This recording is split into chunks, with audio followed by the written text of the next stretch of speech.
Right. జీజీహెచ్లో Vallabhaneni వంశీకి వైద్య పరీక్షలు ముగిశాయి. దీంతో ఇప్పుడు వంశీని విజయవాడ కోర్టుకు తీసుకువెళ్లనున్నారు.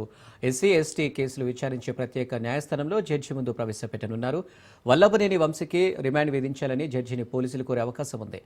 న్యాయమూర్తి వంశీకి రిమాండ్ విధిస్తే జైలుకు తరలించేందుకు పోలీసులు అన్ని ఏర్పాట్లు చేశారు.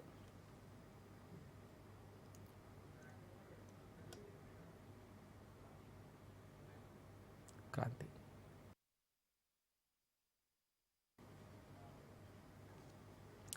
జీజీహెచ్లో వల్లభనేని వంశీకి వైద్య పరీక్షలు ముగిశాయి. దీంతో ఇప్పుడు వంశీని విజయవాడ కోర్టుకు తీసుకువెళ్లనున్నారు. ఎస్సీ ఎస్టీ కేసులు విచారించే ప్రత్యేక న్యాయస్థానంలో జడ్జి ముందు ప్రవేశపెట్టనున్నారు. వల్లభనేని వంశీకి రిమాండ్ విధించాలని జడ్జిని పోలీసులు కోరే అవకాశం ఉంది. న్యాయమూర్తి వంశీకి రిమాండ్ విధిస్తే జైలుకు తరలించేందుకు పోలీసులు అన్ని ఏర్పాట్లు చేశారు. ఇక దీనికి సంబంధించి మరిన్ని డీటెయిల్స్ క్రాంతి ఫోన్ లైన్లో సిద్ధంగా ఉన్నారు. క్రాంతి.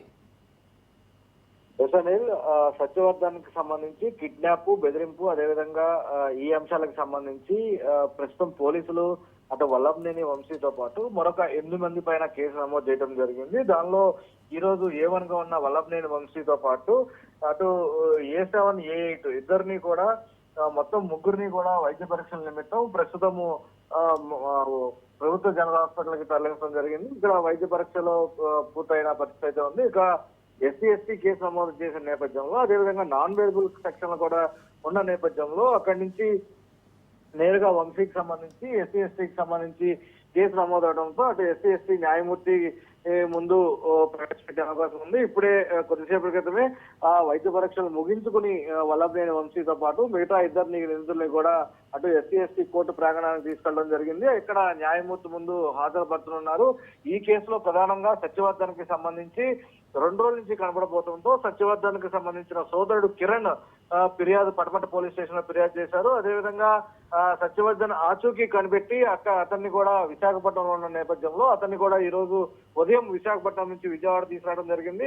విజయవాడలో ఉన్న పటమట స్టేషన్ తీసుకొచ్చి అతనితో స్టేట్మెంట్ కూడా రికార్డ్ చేసిన పరిస్థితి అయితే ఉంది. ప్రస్తుతం సత్యవర్ధన్ కూడా న్యాయమూర్తి ముందు హాజరుపరిచే అవకాశం కనబడుతుంది. ఇక పటమట పోలీస్ స్టేషన్ నేపథ్యంలో అక్కడి నుంచి న్యాయమూర్తి ముందు హాజరుపరుస్తారు. ఇక న్యాయమూర్తి ముందు హాజరుపరిచిన నేపథ్యంలో దానికి సంబంధించిన అఫిడవిట్ తో పాటు సాక్ష్యాధారాలన్నీ కూడా అక్కడ విచారణ జరిగే అవకాశం ఉంది.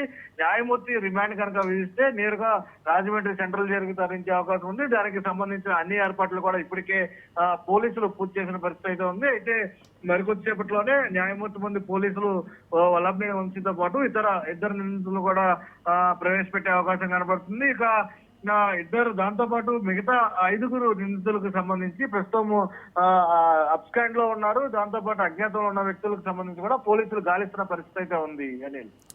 Right Kranthi, thank you.